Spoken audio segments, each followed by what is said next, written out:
Hey guys, welcome back. It's November 14 right now, which makes tomorrow Michigan's firearm opener. So I wanted to take a little bit of time today to make a really quick video on a few tips that hopefully you guys can implement on opening day. Opening day has always been one of my favorite days to be in the woods, to be up at our hunting property. It's not because of the outstanding hunting opportunities that opening day presents. It's more so about the tradition. Michigan, along with many other states, we have a very strong hunting culture. We have a lot of archery hunters, a lot of bow hunters, but I would say that the day that we've got the most hunters in the woods is the firearm opener, or November 15. I think we're right around the 500,000 mark now for how many hunters we have in the woods on November 15. Used to be around 750,000. It's come down a little bit, but we still have a lot of orange hitting the woods. I remember when I was younger and my dad and I would be driving up to our hunting property, just seeing all the tail lights going up 131 north in the dark. It would be 3 in the morning, but it would look like rush hour traffic just from all the tail lights from all the hunters headed north to their properties. If you're a hunter in Michigan, there's a good chance you're going to be out with a firearm somewhere on November 15. But before we touch on a few tips and strategies that we're focusing on during the firearm opener, first I want to talk about something that's much more important than that, and that's safety. I mentioned the amount of hunters that are going to be hitting the woods tomorrow, November 15. Anywhere from 450 to 500,000 hunters with guns are going to be hitting the woods tomorrow. It seems like almost every year we hear about a story where a hunter was either shot or sometimes even killed because another hunter took a shot at something that they either thought was a deer, or maybe they shot at a deer and missed and hit someone beyond their target. And so first I want to touch on a few things that you can do just to make sure that you and your family remain safe during the firearm opener. And these are going to be in no particular order. Each one is very important, but I'll start out with the example that I just gave. Hunters that are being shot because someone else either shot at something that they didn't identify, or they took a shot at a deer and didn't know it was beyond their target. Always make sure that you are identifying your target before you're pulling the trigger. You should not be just shooting at noise, shooting at a shadow moving by. And you should also always make sure that you know what's beyond your target. Always make sure that you are identifying your target and you know what's beyond your target before you pull the trigger. So those are a few things that we need to make sure that we're doing before pulling the trigger. But remember, there's also 500,000 other hunters in the woods with firearms, and we don't know their background with firearm safety. We don't know their background with firearms. So we also need to take precautions on our end to make sure that those hunters know we're there. And the first thing that we can do to make sure that we're as visible to other hunters as possible, you guys likely already know, and that's just to make sure that you're wearing as much hunter's orange as possible. For example, if you happen to be sitting on the edge of a field and maybe your neighbor's on the other side of a field and a deer walks between you two, you want to do everything that you can to ensure that your neighbor knows that you're there and doesn't take a shot at that deer because you are just a beacon of orange on the opposite side. Another thing that you can do to ensure that other hunters in the area know that you're a hunter and not a deer is to use a flashlight when you're walking to your stand in the morning and when you're leaving your stand in the evening. Remember, a lot of years you hear about a hunter that gets shot because somebody else thought that that hunter was a deer. And there is absolutely no excuse for that. We talked about that earlier, always identify your target. But unfortunately, that still happens. So to avoid this, make sure that you are always using a flashlight when you're going to your stand in the morning and when you're leaving your stand in the evening, so your neighbors know that you are not a deer, you are a hunter. I did want to touch on safety first before we start talking about the hunting tips and strategies, because it is the most important. But now let's start talking about what we're focusing on to have hunting success on the firearm opener. And a lot of these tips or the strategies that we're focusing on for the firearm opener, they're all related. They all have a similar theme, and you'll probably be able to pick up on that. And the first one that I want to talk about in this video is just to sit as long as you can. Remember, there are going to be a lot of hunters in the woods on the gun season opener. A lot of these guys that are going out on opening day, this is the first time they've been out all season, and they'll probably hunt through the weekend and maybe next weekend, but that's going to be it.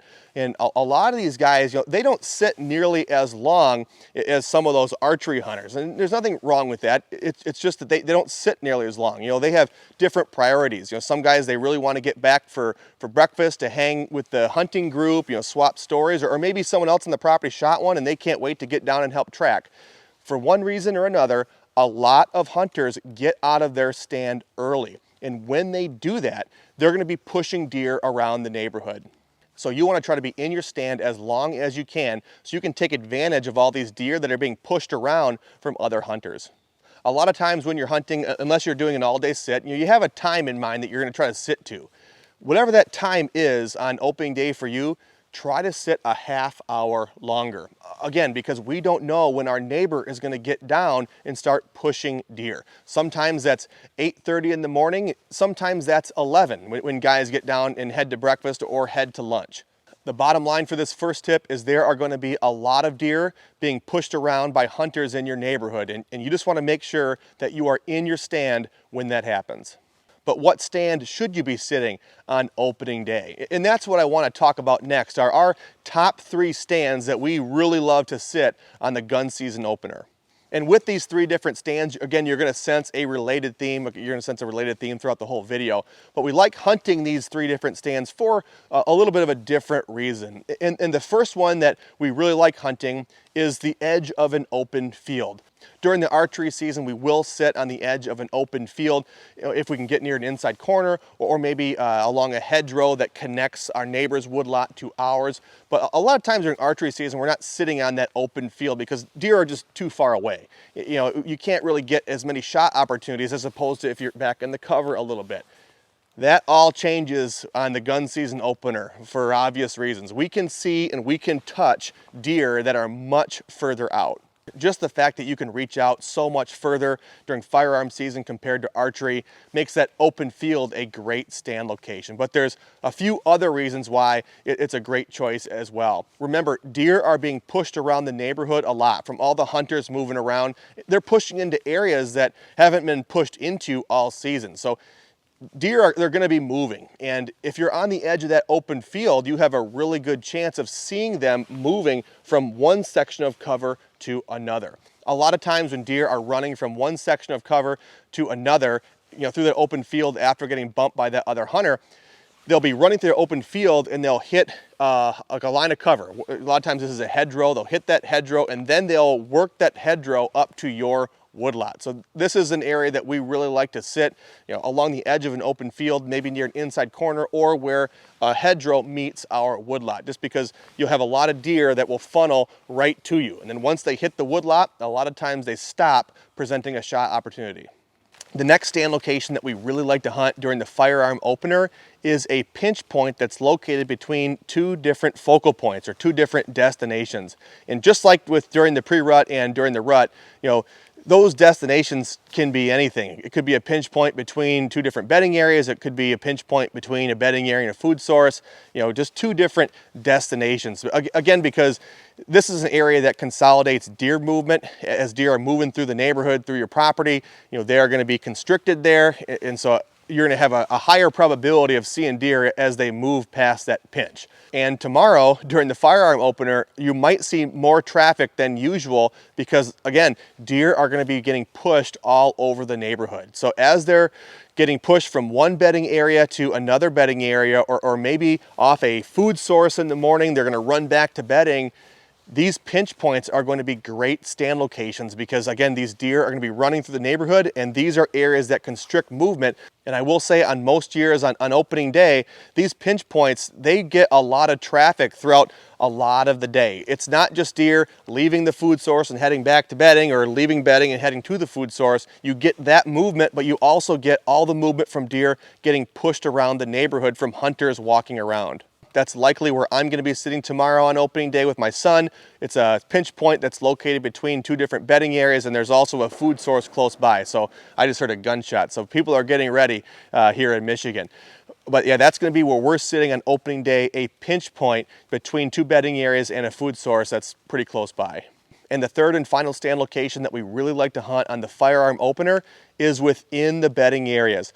And up until this point, we've been hunting bedding areas, but we've a lot of times been hunting on the fringe of the bedding area, on the downwind side, hunting that trail as deer are cruising along those bedding areas. We're not really pushing into the bedding cover. And every year is going to be a little bit different, but if we have a target buck that's still alive, we like to push into that bedding area, that thick cover, really early in the morning while those deer are off feeding in the ag fields. And hunting within the bedding area, this can be a pretty fun, close proximity hunt. You could have a lot of deer moving by your stand for a majority of the day. And again, it's for a very similar reason. There are going to be a lot of deer being pushed off of properties that have not been hunted until opening day. And as those deer get bumped by your neighbors, they're going to be seeking out cover. Unlike hunting the open field where you're going to see a lot of deer, but most of the time they're going to be running, so it's going to make it a lot harder to make an ethical shot. Within the bedding area, that's not the case. Once the deer hit that thick cover, they're going to slow down. So it is a little bit thicker, so you're going to have to pick a window for your shot, but the deer are going to be moving much slower, making it a lot easier to get a shot opportunity. And those are a few of the tips and strategies that we're focusing on for opening day. But before we wrap this one up, I did want to touch on one last non-hunting related tip for the gun season opener. And that's just to remember to have fun. We put so much time, effort, money into all of this deer hunting stuff. Just remember to have fun. Again, we put so much effort into this with all the habitat improvements that we put in, all the money that we put in with bows, guns, trail cameras, batteries. Even if you're not able to put your tag on your target buck this year, it doesn't happen every year. That's the reality of hunting. Just try to remember to enjoy yourself. Try to remember to have fun. There's a lot of negativity, a lot of butting heads within the hunting community, and you see it a lot on social media, and that's unfortunate. We should really be coming together. So regardless of the caliber of buck that someone is shooting or the weapon that they're using to take that animal, we should still be trying our best to come together as a community to enjoy ourselves and have a good time in the woods. Congratulate your neighbor even if he shot a buck that you passed on earlier in the season. If you can, take a kid hunting with you, even if that means you have to sit a stand location that might not be as good as one that you could sit by yourself.